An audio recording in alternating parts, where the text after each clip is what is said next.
I'm recording, I'm doing this particular league, not because it's particularly interesting. I've played this entire league after having forced myself to when feeling just run down and tired and hungover, and as a result, my play is pretty uninteresting. But we do get to see a couple of things that I haven't recorded before, so I decided to keep it and actually provide commentary on it.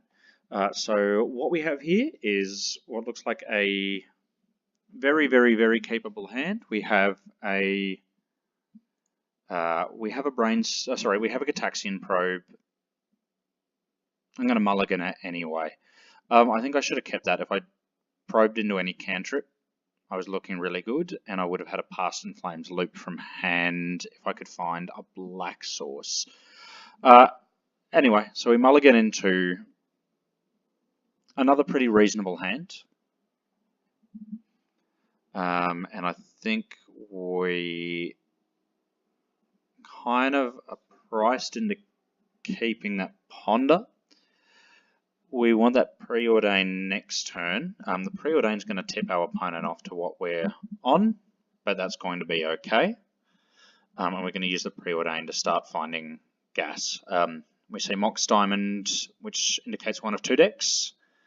It's going to be Loam or it's going to be lands, and we're still not 100% sure. Even Grove, I can't remember if I believe Loam plays Grove as well. So, unfortunately, we don't really know what's happening. We're going to keep the Infernal Shooter. We can pitch the Cabal Ritual.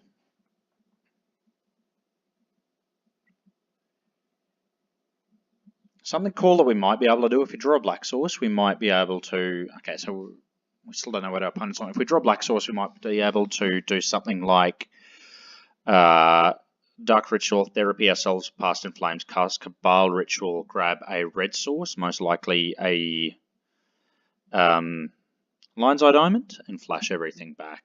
We're not particularly worried about our opponent's crop rotation for Bojuka Bog right now, as Bog is already in the graveyard, and I would generally expect them to only ever play one.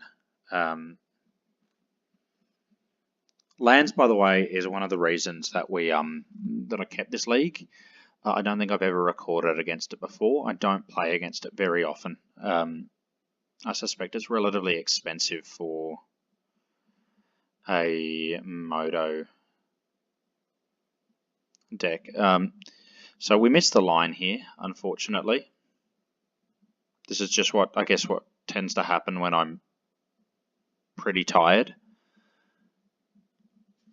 I just tend to miss fairly straightforward lines.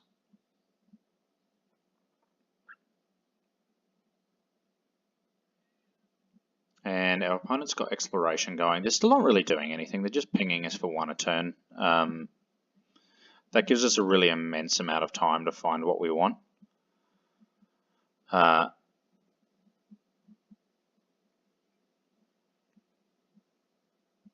Because we missed the line last turn, we're punished by drawing a Misty Rainforest,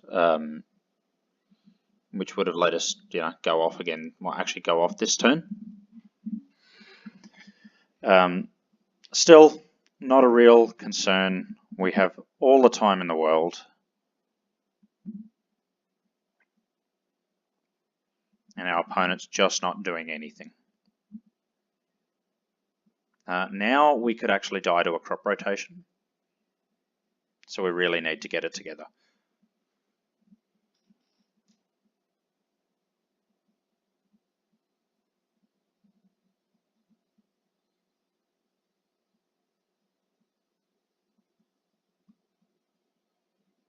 So Cabal Therapy is just going to name crop rotation here. They're going to make the dude. We're going to name crop rotation with Therapy even after they just cast that one, by the way. There's no good reason for us not to.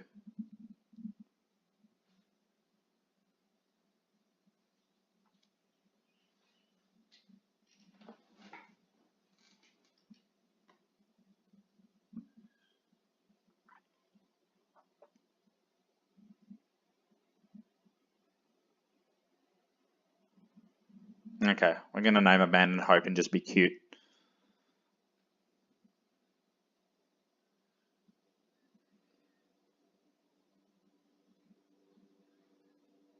And we're just going to kill them anyway. That's all basically academic from here.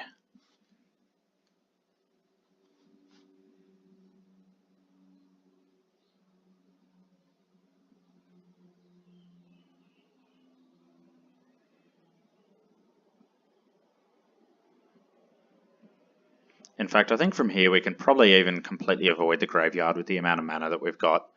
So even Past in Flames is just unnecessary.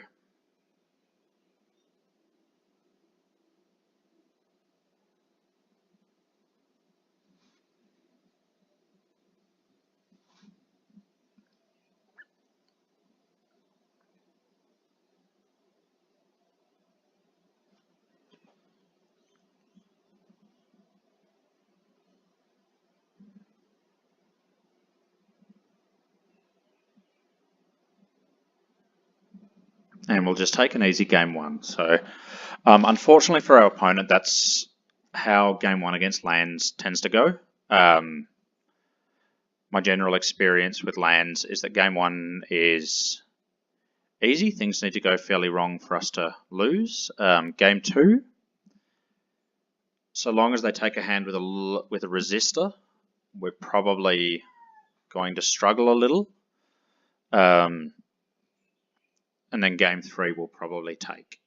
We're boarding in 2 copies of Chain of Vapor, 2 copies of Hurkyl's Recall, 2 copies of Abrupt Decay.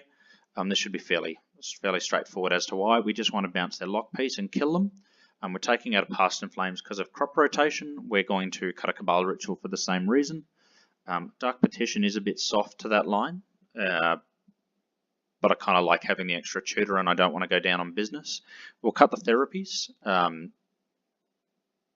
Just because if we're going to cast any discard spell turn 1, we don't want to miss. We want to make, doesn't really matter too much at the end of the day, but Duress is guaranteed to get it, and they've got nothing that we actually need to therapy. Cut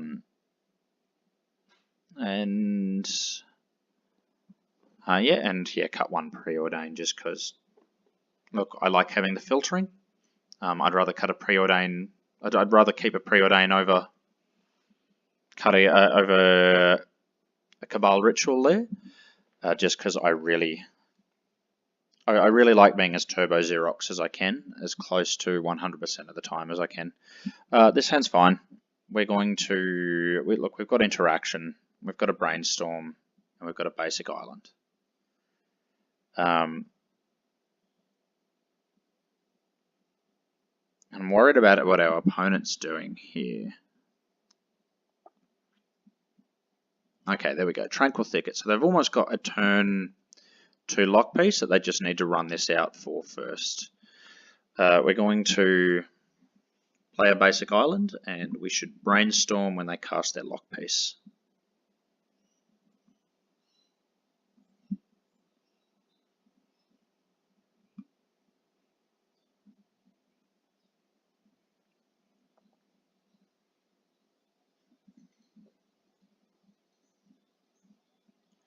Okay, so I don't really know what they're doing right now. If they've kept a hand with no actual resistor, okay, so they're going to gamble. And they've discarded a Crozan Grip, so I'm guessing they're not super familiar with the matchup if they brought Crozan Grip in. I don't understand why it would be in here. I'm also thinking we might just be able to kill them here.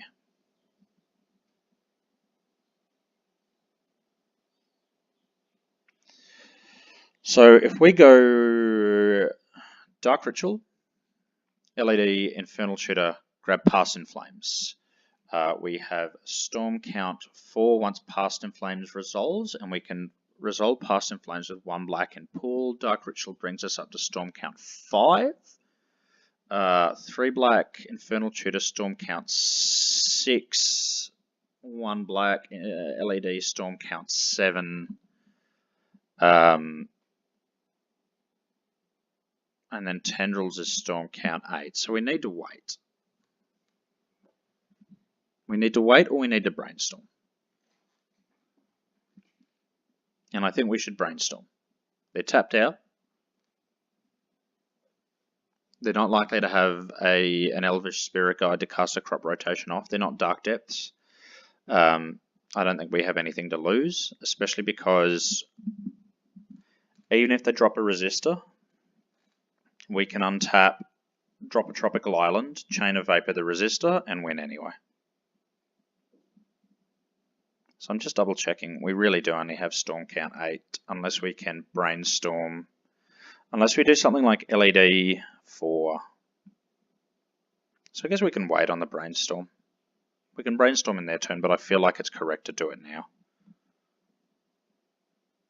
Why risk Crop Rotation if we don't have to?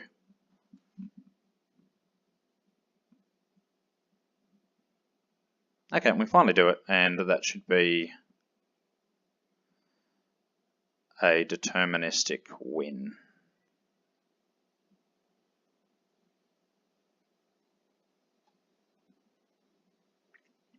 So finding the Past in Flames in the second tutor puts us at an absurd amount of Storm if we really need it. The Past in Flames is going to work like the missing ritual that we needed to hit Lethal Storm for Tendrils with. So we no longer need lines with Infernal Tutors grabbing LEDs after we resolve Past in Flames.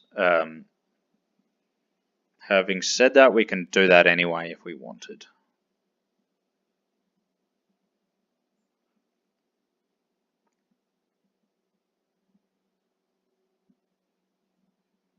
Unfortunately, it's all pretty boring from here.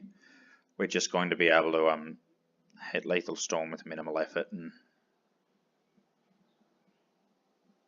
kill them while they've never managed to find a resistor or done any